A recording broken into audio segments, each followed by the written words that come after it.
Começa agora mais uma edição do programa Paideia, o seu encontro semanal com a cultura científica. Nessa edição, depois do Céu da Semana, a gente fala, na coluna Mídia e Ciência, da intensa campanha em defesa da ciência e da tecnologia brasileiras que ocupou o noticiário nas últimas semanas. E da proposta de criação de um partido político para a defesa da área. Nossa entrevista de hoje é com a professora Érica Pugliese, do Departamento de Ciências Ambientais da UFSCar, com quem a gente conversa sobre a gestão dos resíduos sólidos. Fique com a gente.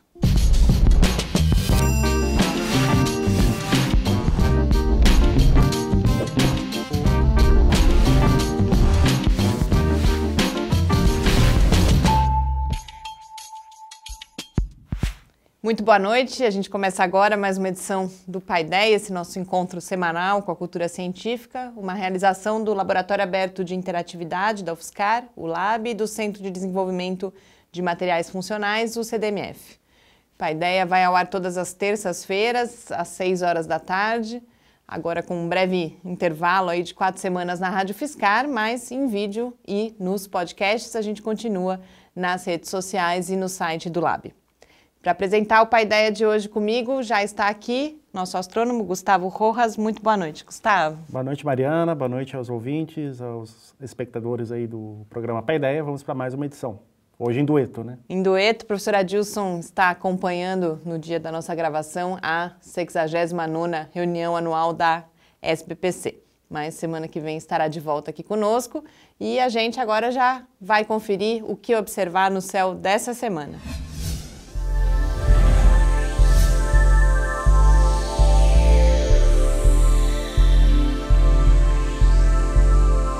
No início da noite, podemos ver Mercúrio no horizonte oeste na constelação de Leão.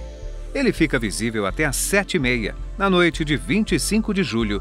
O menor planeta do Sistema Solar fica ao lado da estrela Régulus, a mais brilhante do Leão. No alto do céu está Júpiter, visível na constelação de Virgem até às 11 horas. No dia 28, a Lua fica ao lado do maior planeta do Sistema Solar. Saturno começa a noite a leste na constelação do Serpentário e fica visível até às 3h30. De madrugada aparece Vênus a leste na constelação de Touro a partir das 4 horas. Na noite de 29 para 30 de julho acontece o pico da chuva de meteoros Delta Aquarídeos do Sul. Para observar os meteoros, olhe para o leste a partir da meia-noite na direção da constelação de Aquário.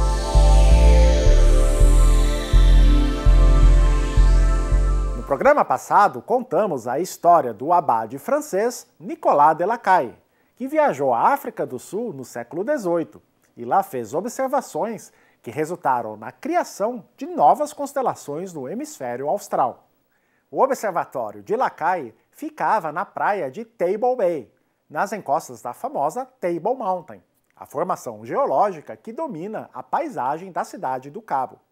Para homenageá-la, Lacaille criou a constelação da Meseta. Essa é a constelação menos brilhante de todo o céu. Sua estrela mais brilhante tem magnitude 5,1, o que a torna invisível nas localidades urbanas modernas. A Meseta está situada logo abaixo da Grande Nuvem de Magalhães, uma galáxia satélite da Via Láctea que pode ser facilmente avistada a olho nu em locais de céu escuro. No seu mapa celeste, Lacaille colocou a Meseta logo abaixo da Grande Nuvem de Magalhães, justamente para evocar uma situação comum nos dias de mau tempo no Cabo, quando a montanha africana ficava encoberta por nuvens. A Meseta é a única constelação dentre as 14 criadas por Lacaille que não representa um instrumento científico criado durante o Iluminismo. No próximo programa, vamos continuar visitando as invenções desse astrônomo francês. Até lá e céus limpos a todos!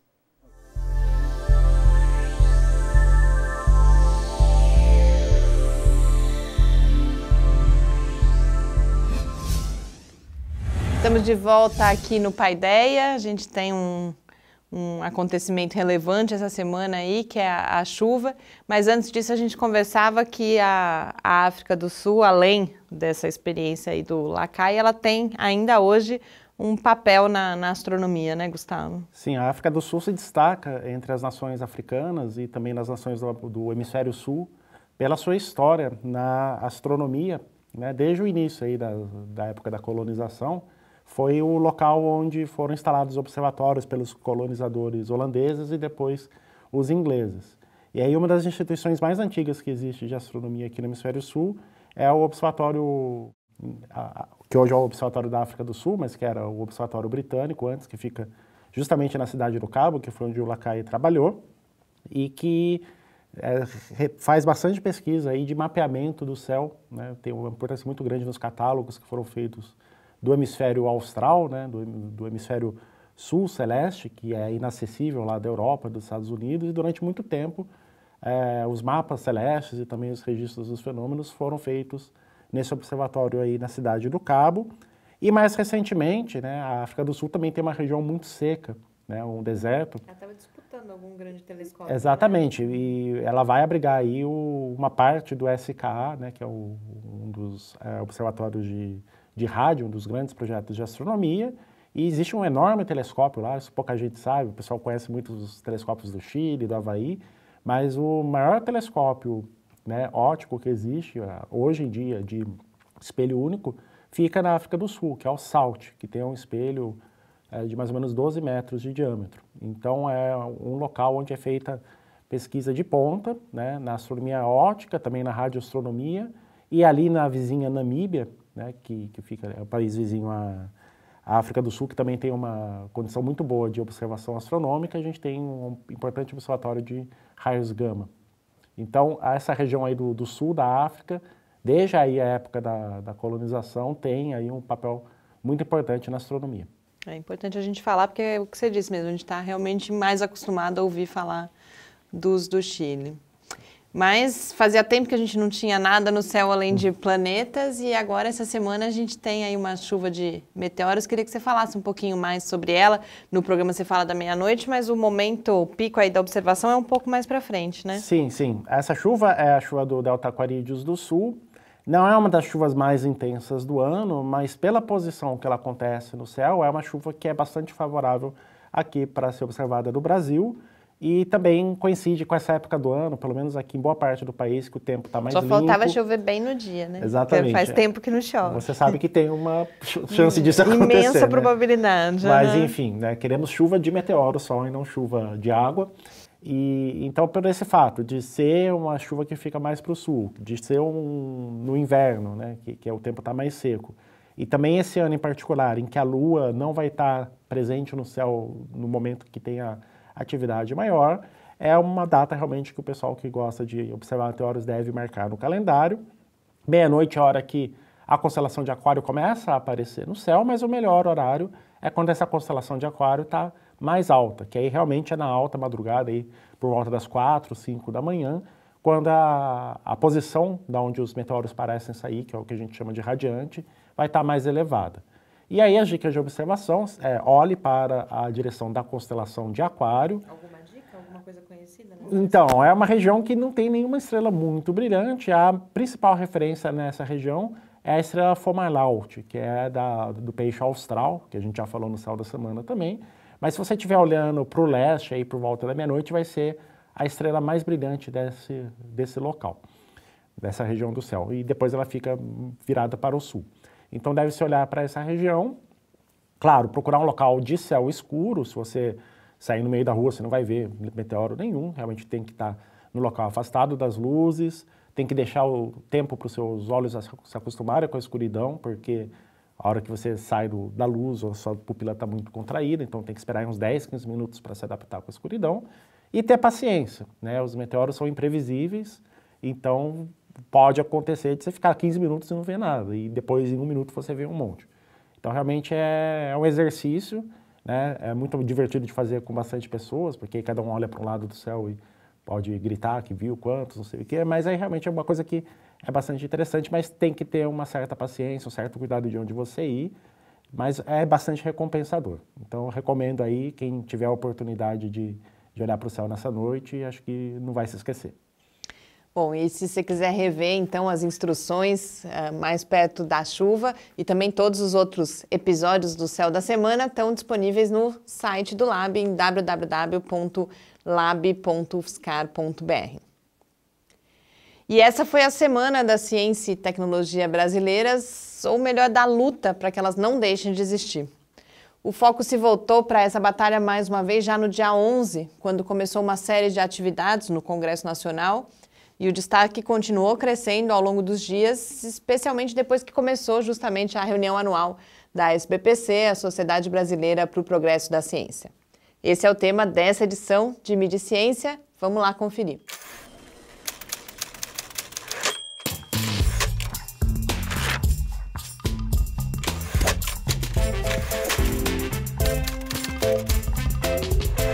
A teoria da Agenda Setting foi proposta originalmente em 1972 e é uma das formas da gente tentar compreender o papel e os efeitos da mídia na nossa sociedade. A premissa básica do Agenda Setting é que a mídia pode até não ser capaz de dizer para a gente o que pensar ou como pensar sobre um determinado assunto, mas ela define os temas de debate que ficam em evidência na agenda pública.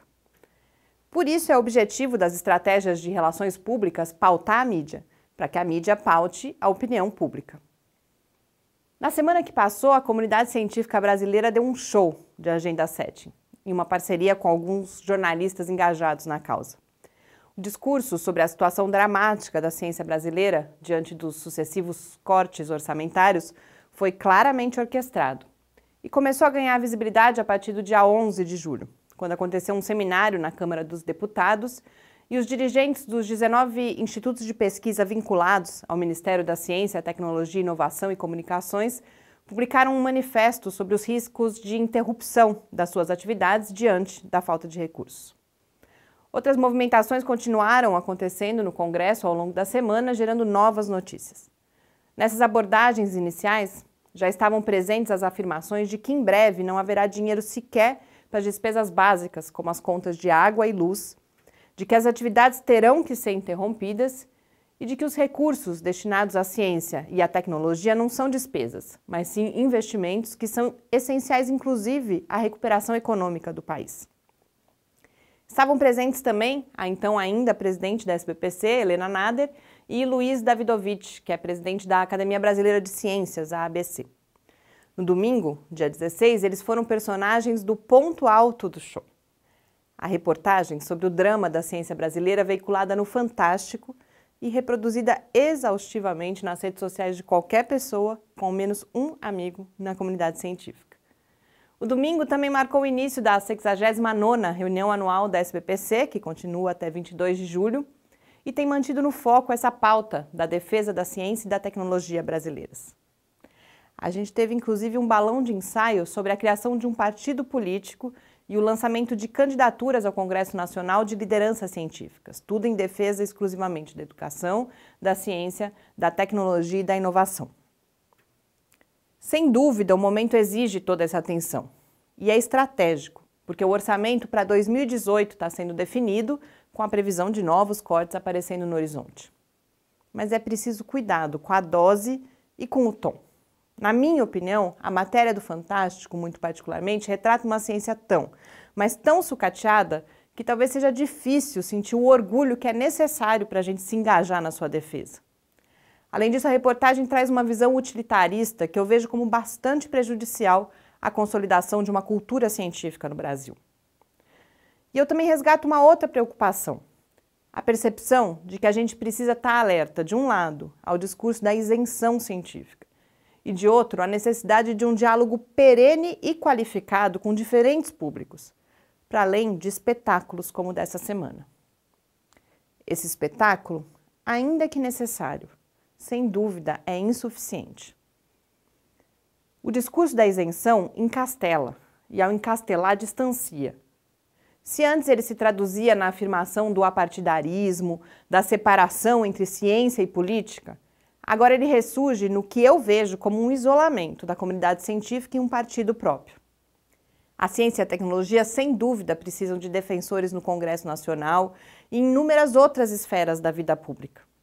Eu também acredito que lideranças científicas podem se revelar bons líderes políticos. Mas eu entendo que esses defensores, eles devem estar em todos os partidos, ou pelo menos em vários deles, e também naqueles diferentes espaços cotidianos onde a gente diz tão frequentemente que o conhecimento científico está presente. Leia mais lá no site do Lab e tenha uma ótima semana.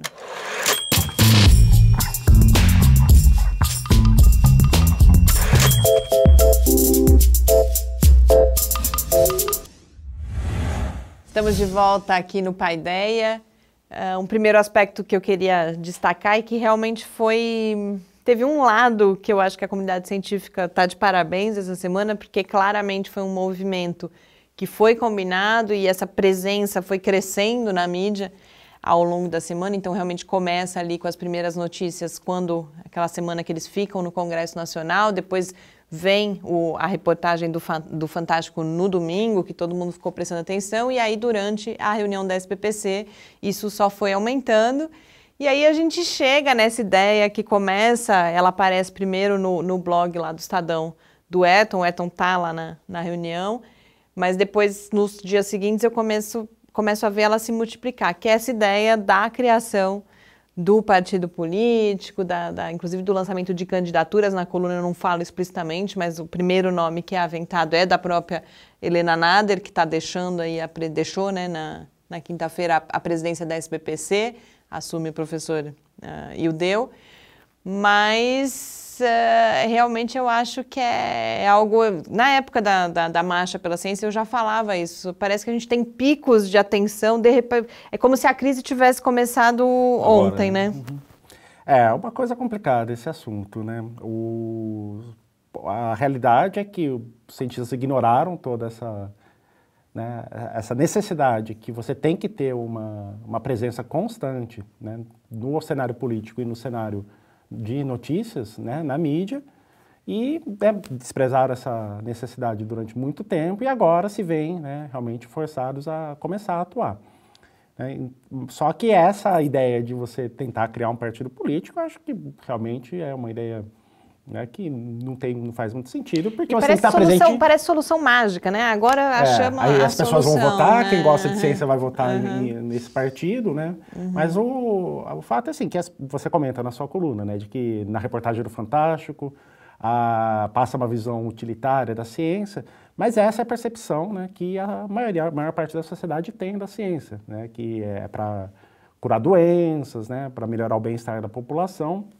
E, bem, isso é o retrato da preocupação que os cientistas têm com a sociedade. A sociedade não valoriza a atuação do cientista, não conhece o que os cientistas fazem, e isso só pode ser, né, melhorado com um trabalho de divulgação, né, com uma maior, né, penetração do trabalho das universidades, dos cientistas na população. Isso demora muito tempo, né? Eu acho que não conhece, não tenho certeza, não conhece inclusive por essa postura que vira e mexe culmina em coisas como essa. Então a gente resolve do nosso jeito criando um partido. Quando você tem aí todo um sistema já colocado, tudo bem, você pode ter as críticas que for aos partidos, mas vamos então atuar para mudar isso, para estar mais presente, por exemplo, no Congresso Nacional e não essa solução mágica. A gente, cientista, dentro da própria comunidade científica, acha a solução e resolve todos os problemas, porque não vai acontecer dessa forma, né? Isso, tem que ter uma presença constante no Congresso, isso é feito nos outros países, né? Ou seja, você tem, por exemplo, a Associação Astronômica dos Estados Unidos, ela tem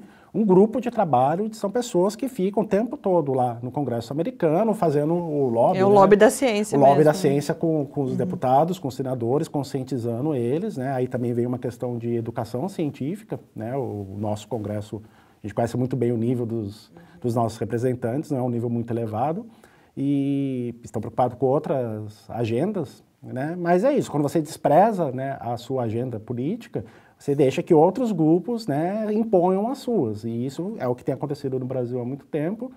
E agora realmente é um trabalho de longo prazo. E eu acho que essa solução de criar um partido político não vai resolver, né? Vai ser mais uma bala perdida, né, das poucas que ainda restam. Então tem que ser realmente pensado numa maneira diferente, né? Um programa, né, uma ação continuada, mas infelizmente isso ainda depende muito de recursos públicos, né? E a verba da ciência está ridiculamente pequena. Então, na minha visão, a gente deve procurar também o poder econômico, né? As grandes corporações, grandes empresas, né? Eles podem, né, dar os recursos que a ciência precisa também, né? A gente tem que parar com essa ideia de que o Estado tem que prover tudo para nós, porque nos outros países também não é assim que é feito, né? Uhum.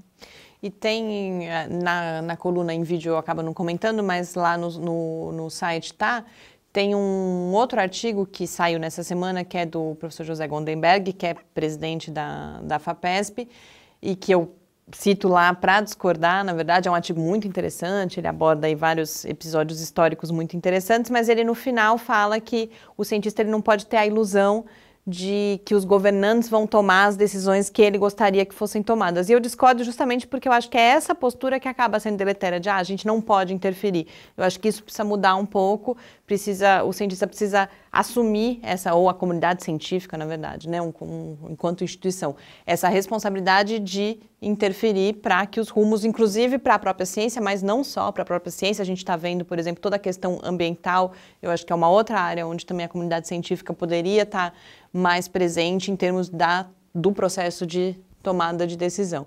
Então eu acho que isso, mas felizmente esse ano a gente vê essa discussão vira e mexe apareceu na Marcha pela Ciência, aparece agora, talvez a crise tenha esse pequeno lado positivo da gente perceber essa necessidade da divulgação perene, de fato, né? Sim, infelizmente, né, precisa de uma sacudida, de uma situação muito extrema para que isso comece a aparecer mais, mas esperamos que essa discussão ela permaneça, né, que não seja novamente mais uma coisa episódica aí por causa da reunião, né? O professor Ildeu, ele... Né, eu estava pensando no professor Ildeu agora, como presidente da SPPC, é uma pessoa, esse sim, comprometido já, quando pouco se falava sobre isso, com a divulgação do conhecimento científico. Então, acho que a SPPC pode ter um papel fundamental nesse reforço também, né? Certamente.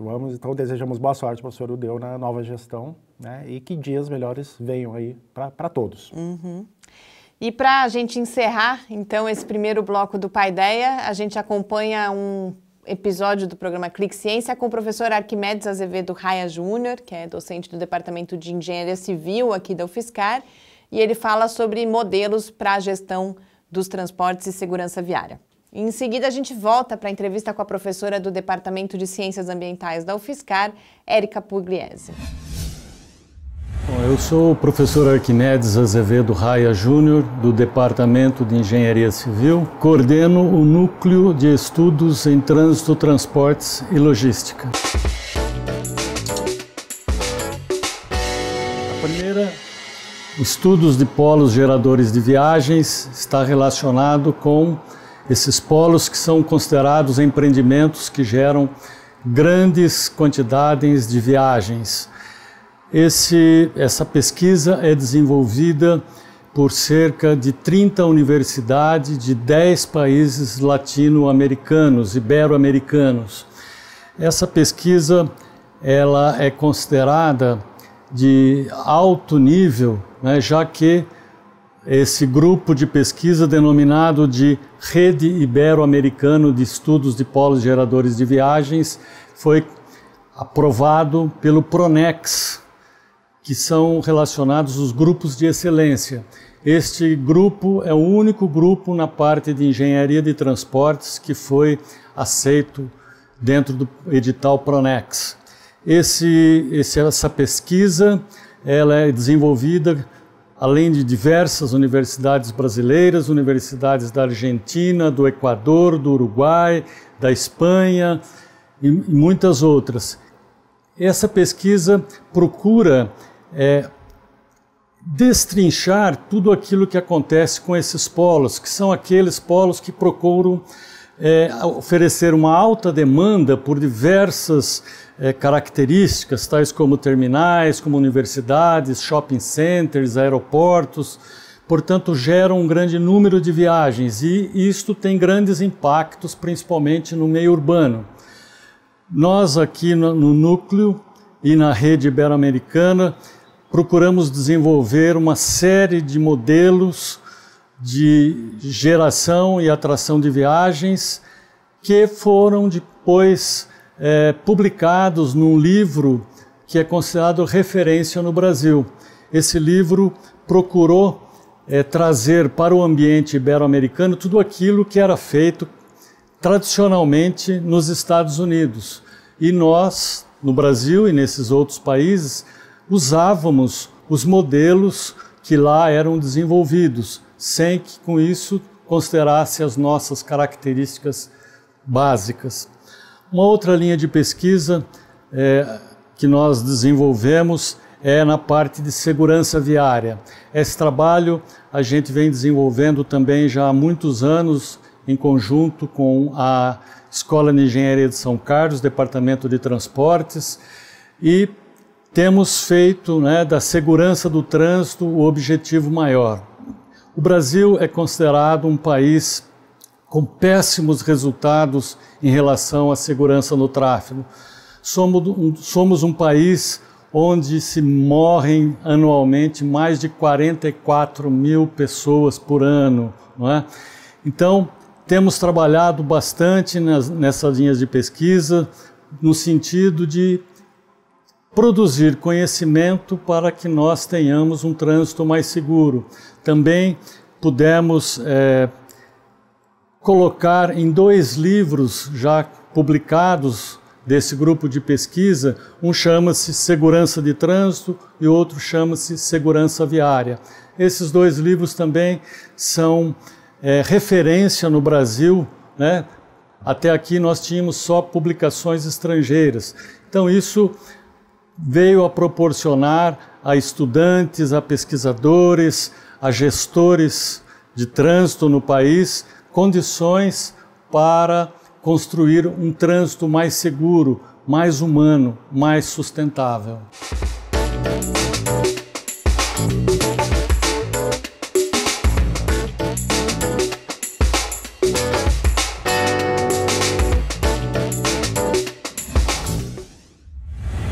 Estamos de volta aqui no Paideia, já com a presença da professora Érica Pugliese, do Departamento e do Programa de Pós-Graduação em Ciências Ambientais da UFSCar.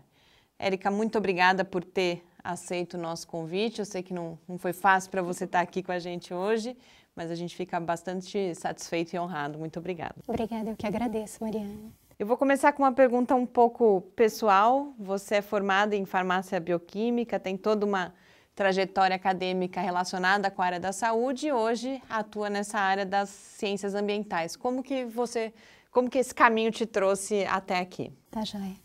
É interessante porque é uma questão que às vezes, né, ela aparece para mim, né, em alguns momentos, até para essa compreensão mesmo da trajetória, né? Embora eu tenha uma formação da área da saúde, né, o curso de farmácia e bioquímica ele é bastante interdisciplinar, né? Ele trabalha com interfaces entre áreas, né? Com uma formação não só de ciências biológicas, mas também uma base de química muito grande, né? E também alguns outros elementos mais relacionados a processos industriais, né? Então, acho que é uma formação bastante complexa e que acaba te abrindo possibilidades, né? Então, para mim, a graduação foi um ponto de partida, né? A minha atuação profissional iniciei em laboratórios de análises clínicas, depois passei para consultoria para implementação de sistemas de gestão da qualidade e também começando a trabalhar um pouco com gestão de resíduos sólidos, né? Essa continuidade das atividades e fui me voltando mais para a área ambiental especificamente, até dentro de uma atuação em conselho profissional, em que foi criada uma comissão assessora de resíduos e gestão ambiental dentro do meu conselho profissional, né? E a partir daí eu fui me especializando dentro dessas áreas, né? Busquei também uma complementação, trabalhando também com sistemas de gestão integrada, não só da qualidade ambiental, mas também de saúde e segurança ocupacional. Então aquilo passou a fazer um sentido maior à minha própria formação, né? Então, para mim realmente foi um ponto de partida, né, que me abriu essas possibilidades e eu fui me interessando em diferentes momentos por outras áreas e que foi complementando então aí a minha formação, até culminar, né, na minha atuação profissional mesmo hoje, dentro da área das ciências ambientais, mas trazendo um pouco de todas essas experiências anteriores também. E hoje a gente vai falar especialmente então sobre uma que eu entendo que é uma das suas áreas prioritárias de atuação, que é a gestão de resíduos sólidos, e nesse contexto a gente tem desde 2010 uma política muito importante, o centro dessa questão hoje, que é a Política Nacional de Resíduos Sólidos. Queria que você contasse um pouco, tanto da perspectiva histórica, como que a gente chega até 2010 e qual é a relevância da política, do surgimento dela, da aprovação dela naquele momento. Certo. A política, né, ela se instituiu como um marco regulatório mesmo nacional, né? E que acabou trazendo, né, vários elementos para a gestão dos resíduos sólidos no âmbito nacional, né? Claro que existiam várias iniciativas anteriores muito setorizadas, né, ou de órgãos ou agências ambientais ou da saúde, né, do CONAMA ou da Anvisa, ou de algumas agências específicas, né, para setores específicos, como óleos combustíveis, transportes. Então, isso era muito setorizado, né? Existiam também muitas outras, né, legislações, mas a nível municipal ou estadual.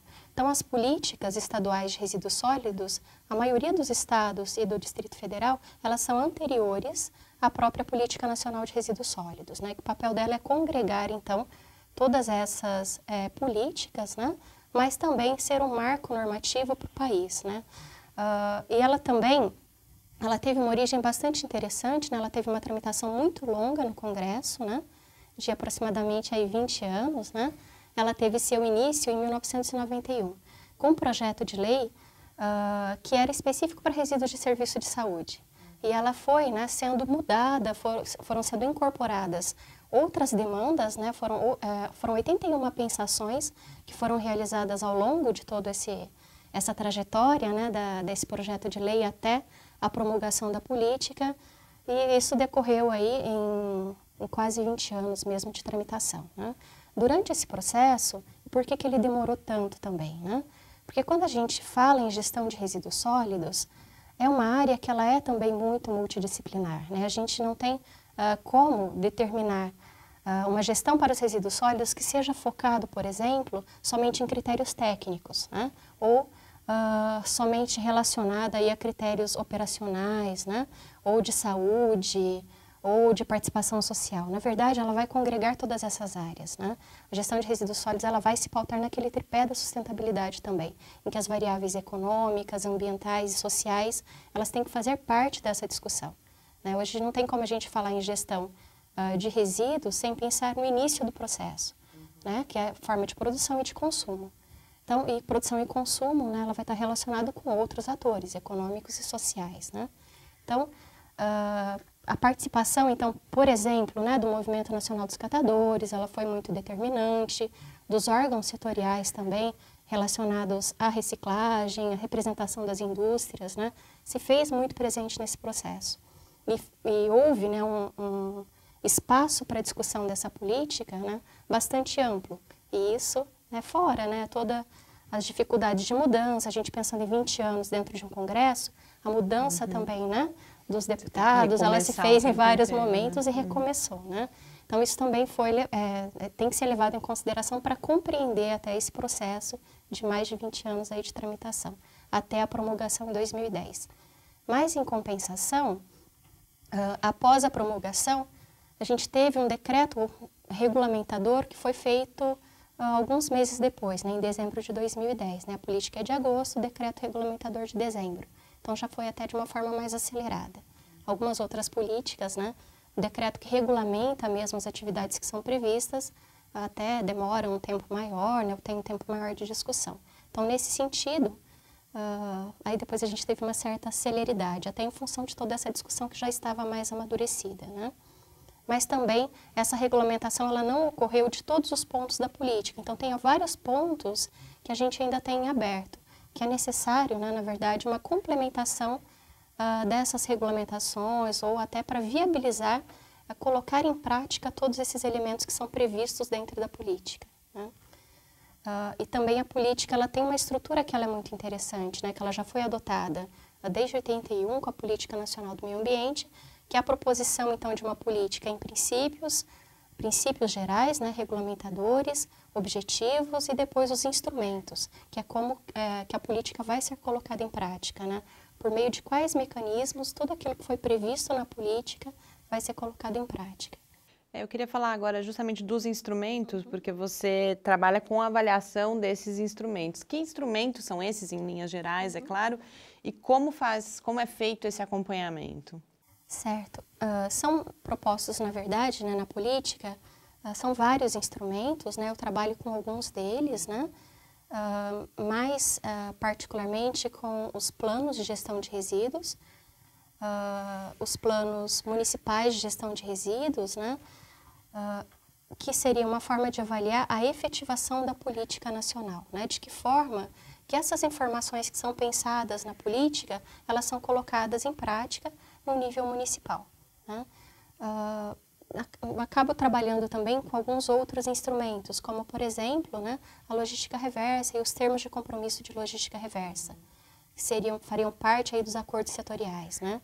Então, temos alguns trabalhos desenvolvidos de implementação da política, né, de análise da implementação, também pela forma da construção desses termos de compromisso, né? Da mesma forma, a análise da forma de constituição, então, dos planos municipais, no contexto de uma bacia hidrográfica, né, com contorno aí mais delimitado, né? E também essa possibilidade, né, de avaliar quais foram as transformações também nessas outras legislações paralelas, né? Complementares, na verdade, qual foi o efeito da política na mudança também dessas legislações. Então, se eu tinha resoluções do Conselho Nacional do Meio Ambiente anteriores à política, de que forma que eles se alinharam após a política, né? Eles realmente incorporam todos aqueles princípios e objetivos, né? Então, como é que essas informações elas são traduzidas nas práticas, né? Quais são as mudanças que são promovidas? Isso é o que a gente espera obter ao longo do tempo, né? Essa análise dos cenários das mudanças a partir da implementação da política. Tá. Érica, então a fiscalização, a implementação fica a cargo das secretarias de meio ambiente de cada município? É de nível estadual ou a política não ela não não determina, exatamente, é porque a política, como ela é muito ampla, né, e ela vai regulamentar, na verdade, as atividades não só de municípios, mas também de indústrias, né, então de diferentes atores, né. Então, a fiscalização, na verdade, né, o monitoramento dessas atividades, ela pode acontecer a nível municipal, a nível estadual ou a nível federal também, né. O município, na verdade, ele precisa apresentar um plano de gestão integrada de resíduos sólidos, né. Então, ele tem como um dos instrumentos que são previstos na política, então, a elaboração desse plano, que depois ele seja colocado em prática, com objetivos, com metas específicas, né, em prazos também aí determinados para a sua revisão, né, e aprimoramento também desses objetivos e metas. Mas não fica muito claro ainda, né, a forma, quem vai cobrar ou quem vai monitorar. E isso é um dos resultados que a gente encontra nas pesquisas também, né? Que muitas vezes esses documentos, particularmente dos municípios, né, você não tem uma análise crítica por parte, então, de um órgão estadual, por exemplo. Né, olha, isso tem que melhorar, isso tem que aprimorar. Ou alguns documentos que são apresentados e que a informação ela é genérica, né, ela não é especializada. E aí vai decorrendo um outro problema, que é a falta de informação ou o questionamento da qualidade da informação que é prestada, né? E aí, o que vai interferir também num Sistema Nacional de Informação sobre Resíduos. Então, hoje, a gente não tem a produção sistematizada de informação sobre resíduos sólidos. Se eu quiser saber um dado real hoje da geração de resíduos de diferentes setores, seja de setores públicos, de limpeza pública, setor industrial, de estabelecimentos de saúde, de construção civil, eu não tenho esses dados em tempo real. Eu não tenho a produção de informação, né? Nem anualmente, né? Então essa informação ela ainda tem muito que ser avançado, né? Então a gente tem aí uma expectativa, né, de que essas informações elas melhorem em qualidade e também em quantidade, né, para a própria evolução do sistema, né? Com relação a resíduos industriais, por exemplo, né, a forma de fiscalização ela já vai ser diferente, ela já seria feita pelos órgãos ambientais. Aí, dependendo do grau de impacto da atividade, pode ser municipal, estadual ou federal. Aí vai depender também do licenciamento ambiental daquela atividade, né? Então, essa forma também, e talvez seja um dos problemas, né, até desse monitoramento, é que a gente não tenha um sistema único ou que essas responsabilidades elas não sejam totalmente definidas ou delimitadas, né? E aí a gente vai tendo essas dificuldades na produção de informação, na coleta de informação, na análise da informação, né, na qualidade dessa informação também que é produzida. Érica, quando você apresentava a política, você falou justamente, bom, foram esses 20 anos debatendo, aí a gente teve uma certa celeridade, até por causa disso, no primeiro decreto regulamentador, mas agora, 7 anos depois, a gente vê muitas críticas ao que ainda não foi regulamentado ou justamente definidas as responsabilidades, por exemplo. Então, você tocou em 2 pontos. Você falou dos planos de gestão de resíduos e também da questão da logística reversa. E nessas 2 áreas são áreas em que a gente vê críticas. Não há ainda, se eu não me engano, o plano nacional que deveria existir. E na área de logística reversa, a gente vê algumas áreas, como, por exemplo, embalagens caminhando, mas outras, como a logística reversa de eletroeletrônicos, que ainda não foi feito o compromisso todo. Então, 7 anos depois, considerando todos esses aspectos, o que você já vê de avanço, mas quais são os desafios aí, os principais desafios? Os desafios, eles são inúmeros, né? A gente vê aí uma perspectiva mesmo dessa dificuldade da implantação da política, né? Acho que os avanços, eles vão caminhar muito no sentido do início da elaboração desses planos, né? Mas ainda carecendo da qualidade da informação, né? Mas também o que a gente observa é que, por exemplo, no estado de São Paulo, né? Existem algumas iniciativas que acabam contribuindo com a elaboração dos planos, como o programa Município Verde Azul, né? Acaba sendo um resultado indireto, né? Para a obtenção de uma pontuação maior dentro desse programa de acreditação, então, dos municípios no estado de São Paulo, um dos elementos de avaliação é o plano de gestão integrada de resíduos sólidos, né? Então, isso acaba sendo um motivador. Forçando a existência. Né? Forçando aí, né, até a adequação. Mas a gente ainda tem uma carência, né? Não são todos os municípios no estado de São Paulo que apresentaram esse plano, né? Então, a gente vê, assim, algumas iniciativas que acabam impulsionando, né, mas, por outro lado, alguns setores, algumas atividades, elas vão ficando muito aquém, né, daquilo que era o esperado, né? Com relação aos termos de compromisso de logística reversa, né? Da mesma forma, o Estado de São Paulo, ele tem alguns termos que são específicos e dentro do território, né, do Estado, que vão complementar essas ações dos acordos setoriais federais, né? Então, a gente também acaba caminhando um pouco em paralelo. Para quem né? não está familiarizado com a discussão, entender do que a gente está falando, queria que você falasse um pouquinho por que são feitos esses acordos setoriais, depois os termos de compromisso, porque a política vai lá e define, por exemplo, que a logística reversa é algo que tem que acontecer. A partir daí, como que isso vai se tornando realidade? Sim. A logística reversa ela é um dos instrumentos que são previstos na Política Nacional de Resíduos Sólidos e ela é instituída como um conjunto de atividades, né, que visam, então, o retorno dos resíduos ao setor produtivo, né? Então, a política, ela traz não só essa conceituação da logística reversa como sendo um dos instrumentos, mas também, dentro dos seus princípios, ela estabelece a responsabilidade compartilhada pelo ciclo de vida dos produtos, que aí seria uma série de responsabilidades encadeadas, né, dos diferentes atores, desde do momento da produção ou da extração até a disposição final, né? Então, ela vai envolver níveis diferentes de responsabilidade desde o momento da produção até o retorno para o processo produtivo.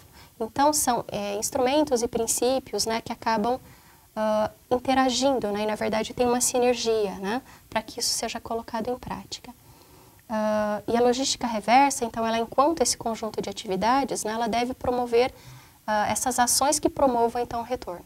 Então, ela vai envolver o quê, né? A estruturação de programas de coleta seletiva, né, que vão ser mais voltados para resíduos pós-consumo, né? Mas também os acordos setoriais que trabalham com a responsabilidade compartilhada, eles caminham num outro sentido, né?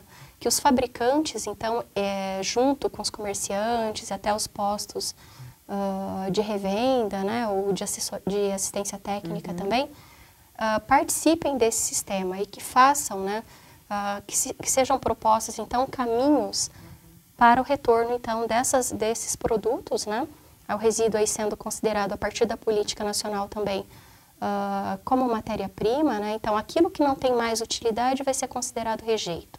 A conceituação de resíduo sólido, ela acaba sendo como o resto de um processo, né? Mas que ele tem um potencial agregado aí, que ele possa retornar ao processo produtivo, né? Então, a gente faz uma diferenciação daquele resíduo que não tem mais o que ser feito, que vai ser o rejeito, e aquele resíduo que tem potencial de voltar para a cadeia produtiva, que aí sim vai ser o resíduo, né?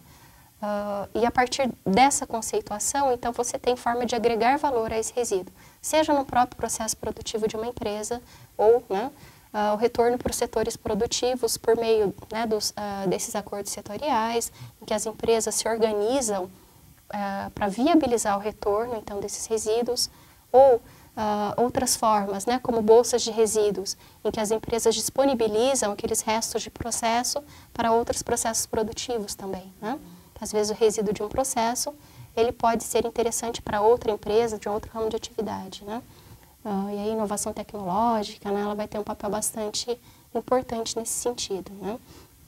Mas em linhas gerais, com as suas fragilidades, algumas áreas caminhando mais rapidamente, outras deixando a desejar, você vê que a política ela está acontecendo, de certa forma. Ela está acontecendo, né? Fica um pouco aquém, né, da nossa expectativa, mas ela vai acontecendo. Em alguns setores com passos, né, mais rápidos, em outros mais lentos, né? Alguns princípios a gente não consegue ainda vislumbrar muito a uma aplicação mais prática, né? Em alguns momentos a gente vê um descompasso, né? Até voltando um pouco nos resíduos eletroeletrônicos, quando a gente tem um estímulo, por exemplo, ao consumo, à troca, né, como aconteceu nos últimos anos, de linha branca, né, de produtos de linha branca como refrigeradores, né, e ao mesmo tempo você não tem um preparo para a logística reversa desses produtos, né? Então você tem um estímulo num sentido, né, mas você não tem um sistema preparado, né? Então a gente tem esses descompassos, né? E a política, na verdade, ela prevê dentro dos seus princípios e instrumentos também que você tem essas ações, na verdade, né, para retorno desses resíduos, né? Então a gente tem algumas ações que às vezes elas caminham em sentidos contrários, né? Até porque a gestão de resíduos ela tem que começar do começo, né?